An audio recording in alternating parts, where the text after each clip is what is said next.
அனைவருக்கும் வணக்கம் நண்பர்களே. தற்போது எங்கே கொண்டா அஸ்ஸாம் கவுஹாட்டியில் இருக்குது. டீப்டிலோடு ஏற்றிக்கு வந்தோம்.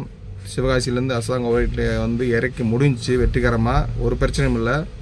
பட் என்னடா இப்போ என்ன பிரச்சனைடா, வாடகை கொடுக்க மாட்டேறப்ப தரமாட்டுறப்ப பாட்டிக்காரரு கேட்டால் எந்தா போட்டுரு நேற்றே போட்டுட்டாப்புல. ஓனருக்கு பணம் போய் சேரல, டிரான்ஸ்போர்ட்காரங்க பணம் சேரல. இப்படிலாம் ஏமாற்றிக்கிறதா எப்படி லாரியில் ஓட்ட முடியும்?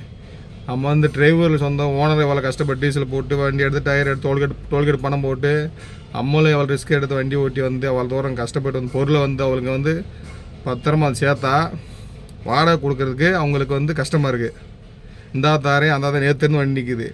இன்றைக்கி நேற்று வாடகை கொடுத்துருந்தா வண்டி நேற்று பெருமை லோடு ஆகிருக்கு. வண்டிக்கு எனக்கு அது லோடு மிஸ் ஆயிடுச்சு.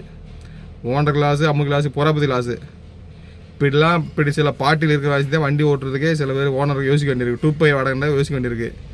அது அட்வான்ஸ் வாடகைண்டா பிரச்சனை இல்லை, ரிட்டன் ஆஃபீஸில் போய் ரிட்டன் வாடகை வாங்கிக்கலாம், ரிசீவ்டு பேலன்ஸ் வாங்கிக்கலாம். 2π வாடகை வந்து இதுக்கு வர்றதுக்கு மட்டும் நெருக்கி ஓனர் வந்து கை காசு வந்து 1 லட்சத்துக்கு மேலே முதல்ல போட்டுருக்கேன். டீசல் டோல்கேட்டு செக் அந்த செலவுன்னு 1 லட்சத்துக்கு மேலே செலவாயிருக்கேன்.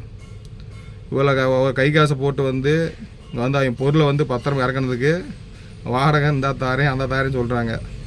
என்ன கொடுமை எல்லாம் டிரைவரோட நிலமை. இந்த ஊரில் பனி வேறு இப்போ பயங்கரமாக பெஞ்சிக்கிருக்கு.